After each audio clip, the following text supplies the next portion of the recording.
beginning statement. You tell me if you agree or disagree with this. Every organization and its people are precisely structured, staffed, managed, and motivated to get exactly the results that that organization produces. What do you think? Yes or no? Disagree? Tell me why you disagree. Tell me why you disagree. It's okay to disagree, just tell me why. The word precisely it's pretty direct. Okay. That's pretty narrow. Yeah, exactly. Okay.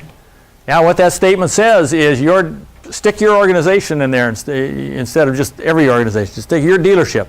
And you could say it this way, our dealership and its people, it's saying, are precisely or exactly structured, staffed, managed, and motivated to get the results that we produce. Yes.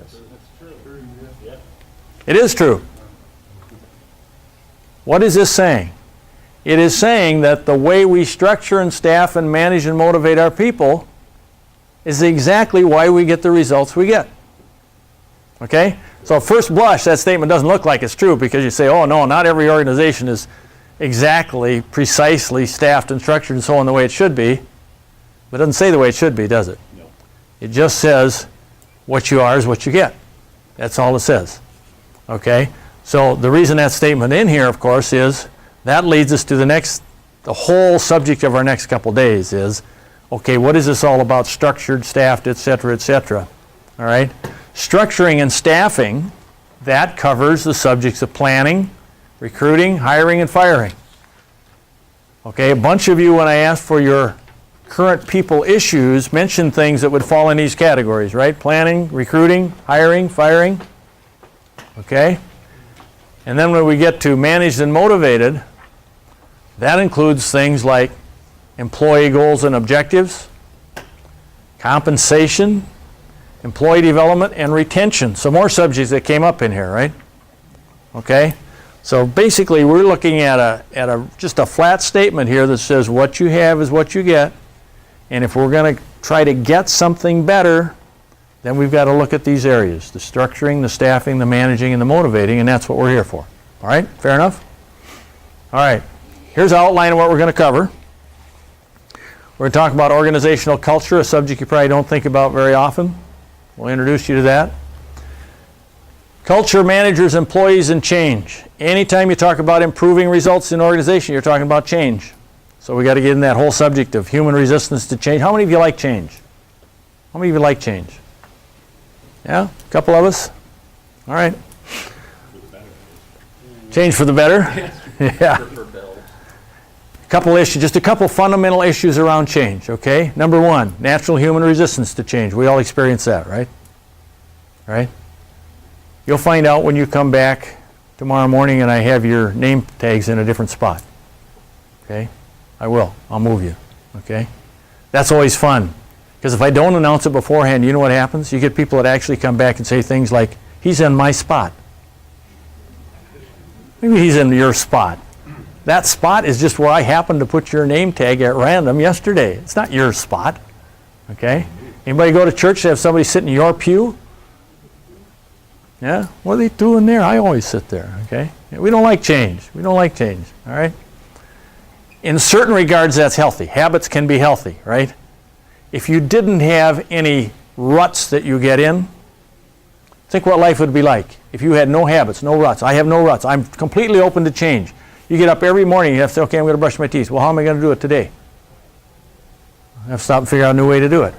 There's a whole bunch of habitual stuff we do every day. The problem is that habitual stuff starts to grow and grow, and pretty soon everything we're doing is just habit. We just keep doing it the same way. And when you look at your operation and your dealership, one of the things that happens when you get outside consultants like me coming into a dealership, we're not any smarter than anybody else, okay? We're just outsiders. So we come in, we ask a whole bunch of questions, right? And we look at your processes. We say, Zach, this is how you do this. Yep. How long have you been doing it that way? I don't know. Why don't you know? Because that's the way they were doing it when I got here. Why do you do it that way? I don't know.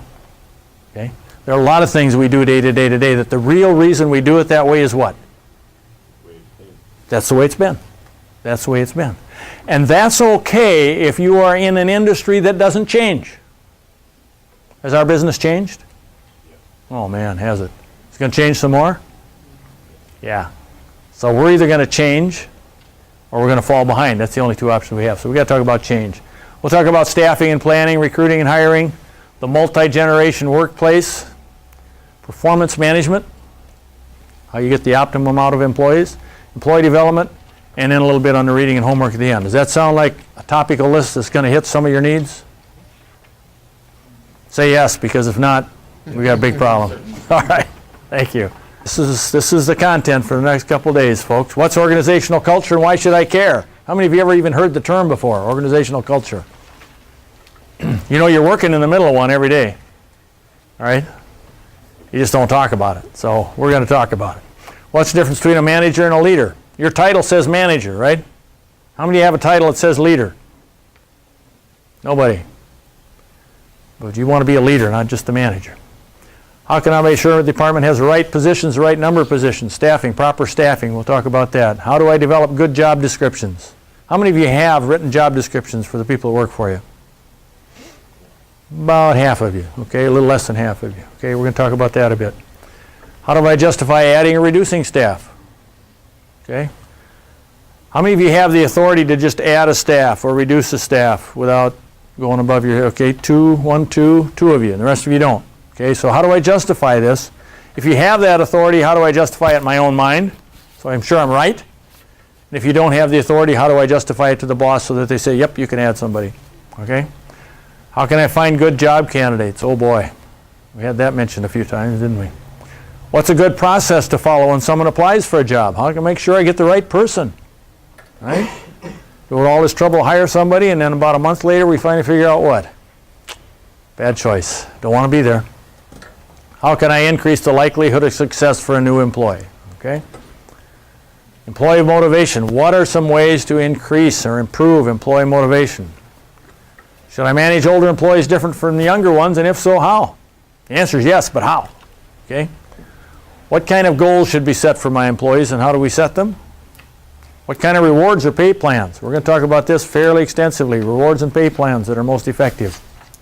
Most people are fairly logical. We'll do what we get paid to do. Okay? Employee reviews. Why have them? When? How should we do them? How do I determine what training my employees should have?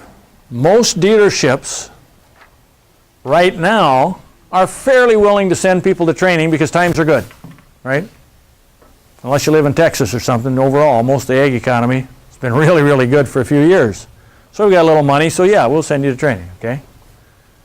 When the inevitable belt tightening comes, how do you make sure you're getting the most bang for your buck when you send somebody to training?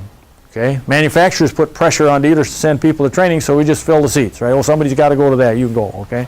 That's not the way to do it. How should I deal with employee problems? Yeah. When and how should I fire someone? I've hired a lot of people in my years. I've fired quite a few people. I would say that 9 times out of 10, when we have to fire somebody, what we are admitting is somewhere in the hiring or the managing of that person we screwed up. It's only about 1 out of 10 times that we got to say, you know, they actually were a good employee and then something would happen. I don't know what happened to them. They just went nuts. Okay? That's not the usual. The usual is we either A, never should have hired them, bad decision on our part, B, we just never found the key to unlock that person's potential and really get them performing for us. Our fault. And how can I keep the employees I really want? Okay? So those are the questions that we're going to try to provide answers to between now and 3 o'clock tomorrow. Of course, all the good stuff comes between 2:30 and 3, right? Tomorrow. Okay. All right.